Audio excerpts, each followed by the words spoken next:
বগুড়ায় ধানের ফলন ভালো হওয়ায় কৃষকের মুখে হাসি। ফসলের মাঠে যেন ঝলমল করছে ধানের ক্ষেত, চারিদিকে যেন সোনালী ধানের সুগন্ধ ছড়াচ্ছে। বগুড়া নিজস্ব প্রতিনিধি রুহুল আমিন কিবরিয়ার প্রতিবেদনে থাকছে বিস্তারিত। কৃষকরা জানিয়েছেন, প্রতি বিঘা প্রতি ধান উৎপাদন হয়েছে বিঘা প্রতি প্রায় 28 থেকে 30 মণ। ধানের দাম ভালো থাকায় কৃষকের মুখে হাসি, কেউ ব্যস্ত দিনমজুর দিয়ে ধান কাটা নিয়ে।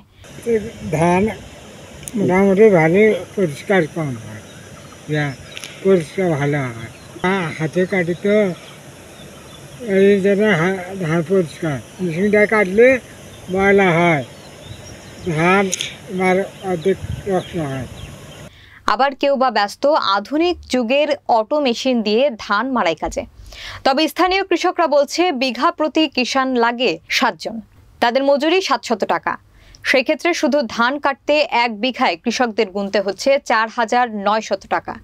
সেগুলো বাড়িতে নিয়ে পুনরায় মাড়াই কাজে আরও রয়েছে কিছু খরচা। তাই ঝুঁকে পড়েছেন অটো মেশিন ধান কাটার প্রতিযোগিতায়। ধান কাটতে অটো মেশিনে খরচ হচ্ছে বিঘা প্রতি প্রায় 3000 টাকা। তাতে সাশ্রয় হচ্ছে 2 থেকে 2500 টাকা। এছাড়া অটো মেশিন দিয়ে ধান কাটলে ধানে কোনো মাটি পাথর ময়লা থাকে না, সেটি একটি ভালো দিক বলে ধারণা করা হয়। 300 টাকা যাবে আমার 6 টাকা লাগবে মাটি কাটে, তারপরে ভাত যাবে, আবার মেশিন দেওয়া শ্যালো দিয়ে আবার মারতে হয়, তার দালবি 600 টাকা। তারপর মেলা ঝামেলা, ভাত দেওয়া লাগে, আবার মনে করেন 700 টাকা করে কামলা, আবার মনে করেন যে মেশিনে মেরে দেওয়া লাগে, আবার তা বাদেও মনে করেন যে এটাতে হয় কি আমাকে মেশিন কিচ্ছু করা লাগবে না, বস্তা ধর্ম বাইরে নিয়ে আমার সিদ্ধ করুন, বাস, কোনো ধারা নেই, কিছু কোনো কাজ নেই আর কি, এই হিসেবে পড়তে আর কি। বাড়ির আগ্নের যে ধান মারে সমস্যা তাতে ওই যে ইটের কুচি থাকে, ধুলা বালু থাকে, মানে চাউলের মধ্যে মানে বালু পাওয়া যায়।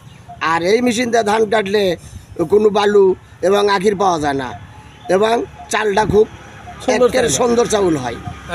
মানে প্রতি বিঘাই মানে 2.5 থেকে 2000 থেকে 2500 টাকা সাধারণ কৃষক সাশ্রয় পাচ্ছে এটা দিয়ে কাটলে।